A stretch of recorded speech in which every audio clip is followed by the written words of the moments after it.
Olá, potências. Falar hoje sobre força magnética, né? Força magnética é a força que surge entre quando dois campos magnéticos estão próximos, né? E a gente já vem falando de força magnética desde o momento em que a gente fala de atração e repulsão. Atração e repulsão de ímãs, né? Então, na verdade, quando você tem polos iguais, você tem próximos, né? Você tem forças de repulsão e polos contrários, forças de atração, né? Essas forças que surgem da interação de campos magnéticos, elas são forças magnéticas, né?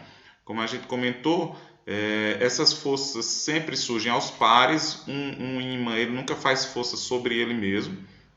Então precisa de outro ímã para poder você ter atração e repulsão.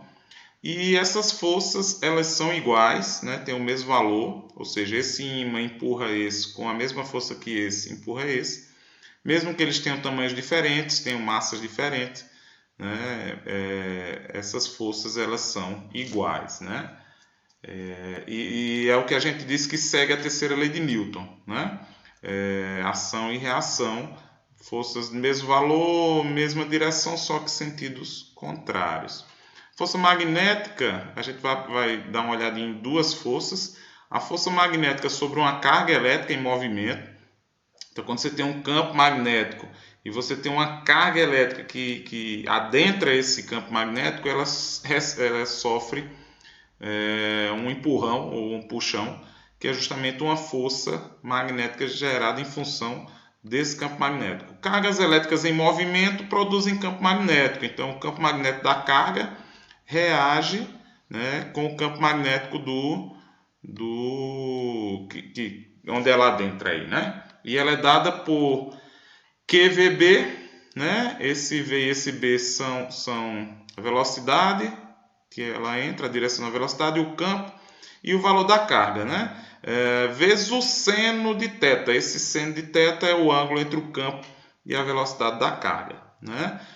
A gente apresentou um exemplo, esse exemplo aqui na hora da aula, que eu vou deixar o slide lá para vocês verem com maior detalhe, tá certo? E a outra força é a força magnética entre fios paralelos, né? Retilíneos e paralelos, onde a gente tem, nós vimos que um fio reto, quando ele é percorrido por corrente, surge um campo magnético no seu entorno, né?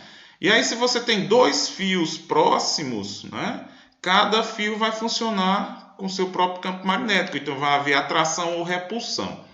A gente viu que quando a corrente elétrica ela percorre os dois fios no mesmo sentido, você tem aí forças de atração, e quando você tem a corrente elétrica percorrendo os fios em sentidos contrários, você tem forças de repulsão, né?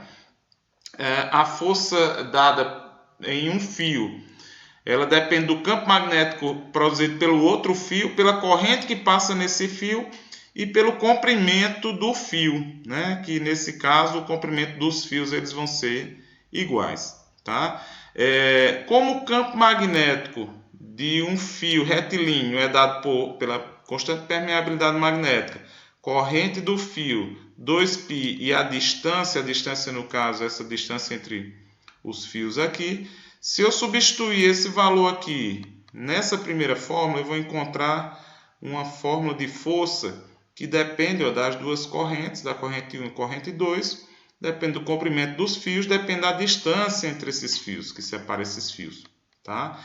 Então, novamente, a força, um fio ele não faz força sobre ele mesmo, mas ele só faz força sobre o outro. E a força depende da corrente elétrica dos dois fios. Essas correntes elétricas elas podem ser iguais, mas elas não obrigatoriamente precisam ser iguais, não. Podem ser diferentes. No entanto, as forças de atração ou de repulsão elas são iguais. E aí, novamente, a gente vem citar que essas forças elas seguem a terceira lei de Newton.